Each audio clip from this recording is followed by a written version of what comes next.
प्रशासन। मौर्य साम्राज्य की राजधानी पाटलिपुत्र थी। इसके अतिरिक्त साम्राज्य को प्रशासन के लिए 4 और प्रांतों में बांटा गया था। पूर्वी भाग की राजधानी तौसाली थी तो दक्षिणी भाग की राजधानी सुवर्णगिरी थी।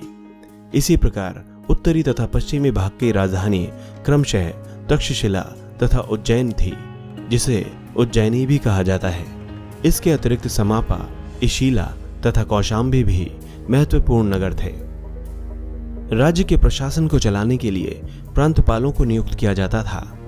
ये प्रांतपाल राजघराने के ही राजकुमार होते थे, जो स्थानीय प्रांतों के शासक थे।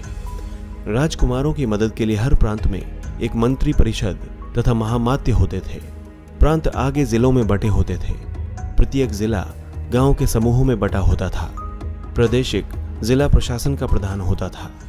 रज्जुक जमीन को मापने का काम करता था। प्रशासन की सबसे छोटी इकाई गांव थी, जिसका प्रधान ग्रामिक कहलाता था। कौटिल्य ने अर्थशास्त्र में नगरों के प्रशासन के बारे में एक पूरा अध्याय लिखा है। विद्वानों का कहना है कि उस समय पाटलिपुत्र तथा अन्य नगरों का प्रशासन इस सिद्धांत के अनुरूप ही रहा होगा। मेगस्तनीज ने पाटलिपुत्र के प्रशासन का वर्णन किया है। उसके अनुसार पाटलिपुत्र नगर का शासन एक नगर परिषद द्वारा किया जाता था, जिसमें 30 सदस्य होते थे। ये 30 सदस्य 5-5 सदस्यों वाली 6 समितियों में बटे होते थे। प्रत्येक समिति का कुछ निश्चित काम होता था। पहली समिति का काम औद्योगिक तथा कलात्मक उत्पादन से संबंधित था। इसका काम वेतन निर्धारित करना तथा मिलावट रोकना भी था। दूसरी समिति पाटलिपुत्र में बाहर से आने वाले लोगों को, खासकर विदेशियों के मामले देखती थी। तीसरी समिति का संबंध जन्म तथा मृत्यु के पंजीकरण से था। चौथी समिति व्यापार तथा वाणिज्य का विनियम करती थी। इसका काम निर्मित माल की बिक्री तथा व्यापार पर नजर रखना था। पांचवी समिति माल के विनिर्माण पर नजर रखती थी, तो छठी का काम कर वसूल करना था। नगर परिषद के द्वारा जन कल्याण के कार्य करने के लिए विभिन्न प्रकार के अधिकारी भी नियुक्त किए जाते थे, जैसे सड़कों, बाजारों, चिकित्सालयों, देवालयों, शिक्षा संस्थानों, जलापूर्ति, बंदरगाहों की मरम्मत तथा रखरखाव का काम करना। नगर का प्रमुख अधिकारी नागरक कहलाता था। कौटिल्य ने नगर प्रशासन में कई विभागों का भी उल्लेख किया है, जो नगर के कई कार्यकलापों को नियमित करते थे, जैसे लेखा विभाग, राजस्व विभाग, खान तथा खनिज विभाग, रथ विभाग, सीमा शुल्क और कर विभाग। मौर्य साम्राज्य के समय एक और बात जो भारत में अभूतपूर्व थी, वो थी मौर्यों का गुप्तचरों का जाल। उस समय पूरे राज्य में गुप्तचरों का ऐसा जाल बिछाया गया था, जो राज्य पर किसी भी बाहरी आक्रमण का, आंतरिक विद्रोह की खबर प्रशासन तथा सेना तक पहुंचाने में सक्षम था।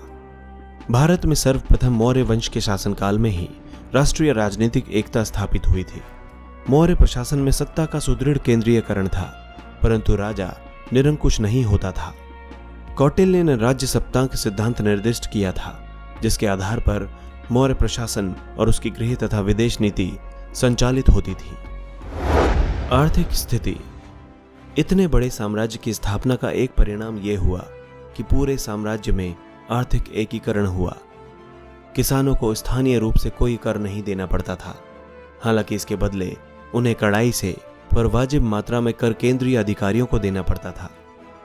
उस समय की मुद्रा पण थी। अर्थशास्त्र में इन पणों के वेतनमानों का भी उल्लेख मिलता है। धार्मिक स्थिति। 6ठी सदी ईसा पूर्व यानी मौर्यों के उदय से कोई 200 वर्ष पूर्व तक भारत में धार्मिक संप्रदायों का प्रचलन था। ये सभी धर्म किसी न किसी रूप से वैदिक प्रथा से जुड़े थे। 6ठी शताब्दी ईसा पूर्व में कोई 62 संप्रदायों के अस्तित्व का पता चला है, जिसमें बौद्ध तथा जैन संप्रदाय का उदय कालांतर में अन्य की अपेक्षा अधिक हुआ। मौर्यों के आते आते बौद्ध तथा जैन संप्रदायों का विकास हो चुका था। उधर दक्षिण में शैव तथा वैष्णव संप्रदाय भी विकसित हो रहे थे। चंद्रगुप्त मौर्य ने अपना राज सिंहासन त्याग कर जैन धर्म अपना लिया था। ऐसा कहा जाता है कि चंद्रगुप्त मौर्य अपने गुरु जैन मुनि भद्रबाहु के साथ कर्नाटक के श्रवणबेलगोला में सन्यासी के रूप में रहने लगे थे। इसके बाद के शिलालेखों में भी ऐसा ही पाया जाता है कि चंद्रगुप्त ने उसी स्थान पर एक सच्चे निष्ठावान जैन की तरह आमरण उपवास करके दम तोड़ा था। वहां पास में ही चंद्रगिरी नाम की पहाड़ी है, जिसका नामकरण शायद चंद्रगुप्त के नाम पर ही किया गया था। अशोक ने भी कलिंग युद्ध के बाद बौद्ध धर्म को अपना लिया था। इसके बाद उसने धम्म के प्रचार में अपना सारा ध्यान लगा दिया। यहां धम्म का मतलब कोई धर्म या मजहब या रिलीजन न होकर नैतिक सिद्धांत था। उस समय ना तो इस्लाम का जन्म हुआ था और ना ही ईसाई धर्म का, अतः वे नैतिक सिद्धांत पर उस समय बाहर के किसी धर्म का विरोध करना ना होकर मनुष्य को एक नैतिक नियम प्रदान करना था। बौद्ध धर्म को अपनाने के बाद अशोक ने इसको जीवन में उतारने की भी कोशिश की। उसने शिकार करना और पशुओं की हत्या छोड़ दिया और मनुष्यों तथा जानवरों के लिए चिकित्सालयों की स्थापना भी कराई। उसने ब्राह्मणों तथा विभिन्न धार्मिक पंथों के सन्यासियों को उदारता पूर्वक दान भी दिया। इसके अलावा उसने आराम गृह एवं धर्मशाला, कुएं तथा बावड़ियों का भी निर्माण करवाया।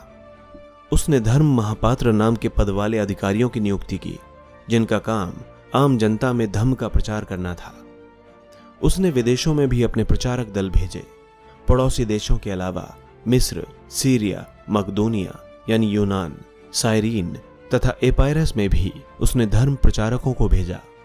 हालांकि अशोक ने खुद बौद्ध धर्म अपना लिया था, पर उसने अन्य संप्रदायों के प्रति भी आदर का भाव रखा तथा उनके विरुद्ध किसी कार्रवाई का उल्लेख नहीं मिलता। सैन्य व्यवस्था। सैन्य व्यवस्था 6 समितियों में बटे हुए विभाग द्वारा निर्देशित की जाती थी। प्रत्येक समिति में 5 सैन्य विशेषज्ञ होते थे। पैदल सेना, अश्व सेना, गज सेना, रथ सेना तथा नौसेना की व्यवस्था थी। सैनिक प्रबंधन का सर्वोच्च अधिकारी अंतपाल कहलाता था। यह सीमांत क्षेत्रों का भी व्यवस्थापक होता था। मेगस्थनीज के अनुसार चंद्रगुप्त मौर्य की सेना में 6 लाख पैदल सैनिक, 50,000 अश्वारोही, 9,000 हाथी तथा 800 रथों से सुसज्जित अजेय सैनिक थे। मौर्य साम्राज्य का पतन। अंतिम मौर्य सम्राट वृषध्वज की हत्या उसके सेनापति पुष्यमित्र शुंग ने कर दी थी। इससे मौर्य साम्राज्य समाप्त हो गया। दोस्तों, आप जानते हैं कि मौर्य साम्राज्य के पतन के क्या कारण थे। नंबर 1, अयोग्य एवं निर्बल उत्तराधिकारी।